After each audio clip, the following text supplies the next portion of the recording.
പ്രമുഖ smart phone നിർമ്മിതാക്കളായ സാംസങ്ങിന്റെ പുതിയ ഫോൺ ഗാലക്സി S25 സീരീസ് ജനുവരിയിൽ പുറത്തിറങ്ങും. ഈ ഫോണുകൾ ആഗോള വിപണിയിൽ അവതരിപ്പിക്കുവാനുള്ള ഒരുക്കത്തിലാണ് കമ്പനിയും. Samsung S25, S25 plus, S25 ultra എന്നിവയ്ക്കൊപ്പമായിരിക്കും എസ് സീരീസിലെ പുതിയ ഫോണുകൾ എത്തുക.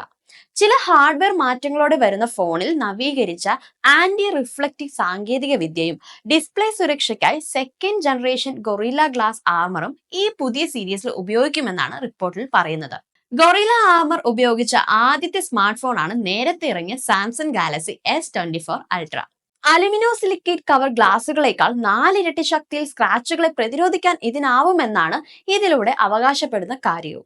പുതിയ സീരീസിലെ എല്ലാ മോഡലുകളുടെയും സ്നാപ്ഡ്രാഗൺ 8 എലൈറ്റ് ചിപ്സെറ്റും AI ഫീച്ചറുകളും ഉപയോഗിക്കാനാവും.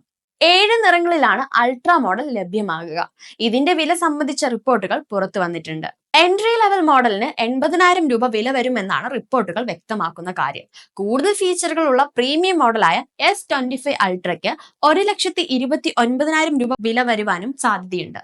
ഈ വർഷം ഇറങ്ങിയ S24 സമാനമായിരിക്കും പുതിയ മോഡലിന്റെ വില എന്നാണ് റിപ്പോർട്ടുകൾ വ്യക്തമാക്കുന്ന കാര്യം. സാംസങ് ഗാലക്സി S25 സീരീസ് 2025 ജാനുവരിയിൽ അവസാനത്തോടെ എത്തുമെന്നാണ് പ്രതീക്ഷ. എന്നിരുന്നാലും ജനുവരി 22-നും ആയിരിക്കാനുള്ള സാധ്യതയും പറയുന്നുണ്ട്. നേരത്തെ ഗാലക്സി S24 ഉപയോക്താക്കൾ സ്ക്രീൻ വികൃതമാവുന്നത് സംബന്ധിച്ച് നിരവധി പരാതികൾ ഉയർത്തിയിരുന്നു. ഡിസ്പ്ലേയുടെ ആന്റി റിഫ്ലക്റ്റീവ് കേടുപാടുകളെക്കുറിച്ചും പരാതിപ്പെട്ടിരുന്നു. എന്തായാലും ഈ പുതിയ സീരീസിൽ നിരവധി പരാതികൾക്കുള്ള ഒരു പരിഹാരമായിട്ടാണ് ഗാലക്സി S25 സീരീസ് പുറത്തിറങ്ങുന്നത്.